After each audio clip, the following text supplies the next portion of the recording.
I'm Shalene. As a mom and a registered dietitian, when I'm short on time, I'm looking for quick and healthy meals that my kids will love.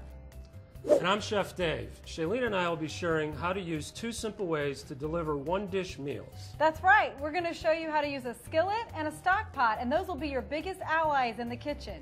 Stir-frying beef is an easy option for me when I'm crunched for time.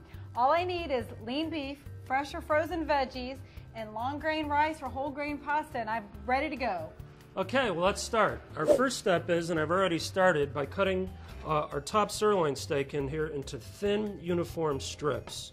We'll do a couple of more. One of the things I've learned to do is to freeze that, and it'll be slightly freeze it, and it'll be easier to slice as you go. That's an excellent thought and tip. And then we're going to add our oil. I got our pan nice and hot. And you can also use nonstick cooking spray as well.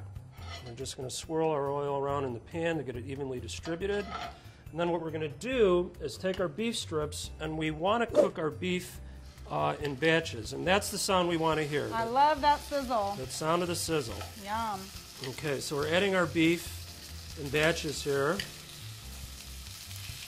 And I'm noticing that you're really spacing that out and you're not overcrowding the pan there. What you don't want to do is overcrowd the pan, because what will happen then is our beef will steam instead of stir-fry. Boy, that looks and smells delicious. I love to use stir-fries to sneak veggies into my kids' diet. And when I have a little bit more time to prepare dinner, I go to braising or pot roasting to create one-dish meals. While the beef simmers for a few hours, I can spend time with my kids, and then we can all sit down together for a home-cooked meal. Okay, our first step in braising is to brown the beef on all sides, and I've already done that. And right now I've got my veggies going, and I brown this in just a little bit of olive oil.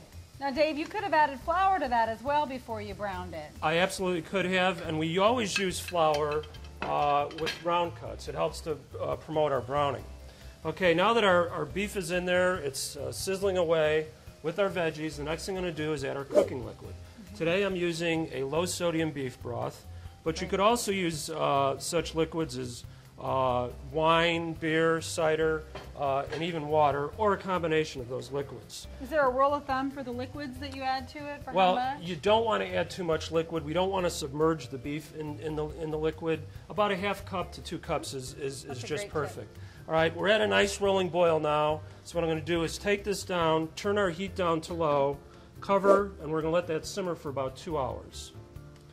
Or we could put this in a preheated 325-degree oven, and again, let it go for about 2 hours. Just about to the time when it's fork tender, right? Fork tender is your Yummy. key to determine doneness, and that's simply meaning putting a 2-tine fork into the beef and slowly pulling it out.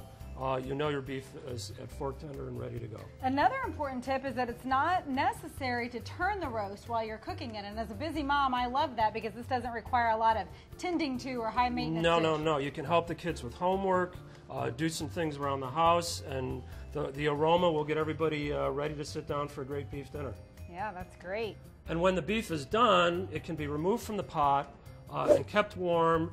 Then we can use the cooking liquid to make a flavorful sauce or gravy. And with these 2 ways to cook beef, you can have a no-hassle meal with little cleanup. For these recipes and more, visit beefitswhatsfordinner.com.